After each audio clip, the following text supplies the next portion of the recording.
সংসদীয় আসনের সীমানা পুনর্নির্ধারণ নিয়ে ক্ষোভ বাড়ছেই। আন্দোলনে আজও সরব ব্রাহ্মণবাড়িয়া, পাবনা, ফরিদপুর ও কুমিল্লা। ঢাকা সিলেট ও ঢাকা পাবনা মহাসড়ক অবরোধ করে বিক্ষুব্ধ জনতা। সৃষ্টি হয় ২০ কিলোমিটার যানজট। এদিকে সীমানা পুনর্নির্ধারণে ইসি সর্বোচ্চ সতর্কতা ও নিরপেক্ষভাবে দায়িত্ব পালন করেছে বলে দাবি করেন নির্বাচন কমিশনার আনোয়ারুল ইসলাম সরকার। এ নিয়ে আদালতে বা অন্য কোনো কর্তৃপক্ষের কাছে প্রশ্ন তোলার সুযোগ নেই বলেও জানান তিনি। বৃহস্পতিবার ৩০০ আসনের চূড়ান্ত সীমানার তালিকা প্রকাশ করে ইসি। ২০২৩ সালের তালিকা থেকে ৫০টির মতো আসনে আসে পরিবর্তন। এরই অংশ হিসেবে চান্দুরা ও বোধন্তি ইউনিয়নকে ব্রাহ্মণবাড়িয়া ৩ আসন থেকে বাদ দিয়ে ব্রাহ্মণবাড়িয়া ২ আসনে যুক্ত করে গেজেট প্রকাশ করে নির্বাচন কমিশন। প্রতিবাদে ক্ষোভে ফুঁসে ওঠে স্থানীয়রা। ঢাকা সিলেট মহাসড়ক আটকে লাগাতার বিক্ষোভ দেখাচ্ছেন তারা। রবিবার সকালেও সর্বদলীয় সংগ্রাম পরিষদের ব্যানারে সড়ক অবরোধ করেন তারা।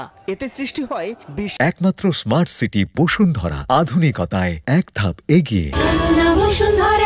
কিলোমিটার দীর্ঘ যানজটের। যদি আমাদেরকে সরলের সাথে নেওয়া হয় তাহলে আমাদের প্রশাসনিক সুবিধা হইতে আমরা বঞ্চিত হব এবং ভৌগোলিক, সামাজিক, রাজনৈতিক সকল অবস্থা থেকে আমরা বঞ্চিত হব। আমরা বারবার বলেছি যে এখানে বিজয়নগরের মানুষ সবসময় একত্রে থাকতে চাই। আমাদের সদর যাইতে 5 মিনিট সময় লাগে, আর সরাইল যাইতে আমাদের 1 ঘন্টা সময় লাগে। অন্যায়ভাবে পাবনা ১ আসনকে ভাগ করা হয়েছে দাবি করে সকাল 10:30টায় পাবনার সিএনভি মোড়ে অবরোধ শুরু করেন স্থানীয়রা। হুঁশিয়ারি দেয়, দাবি মানা না হলে বাঘাবাড়ি, কাজিরহাট সহ সকল নৌবন্দর অচল এবং বৃহৎ আকারের আন্দোলন গড়ে তোলার। বেড়াপিশালিকা যে নৌবন্দর, নাকালিয়া নৌবন্দর, কাজিরহাট চরনের যে নৌবন্দর গুলো আছে, এই নৌবন্দর গুলো অচল করে দেওয়া হবে। বিষয়টি নিয়ে রবিবার গণমাধ্যমে কথা বলেন ইসি আনোয়ারুল।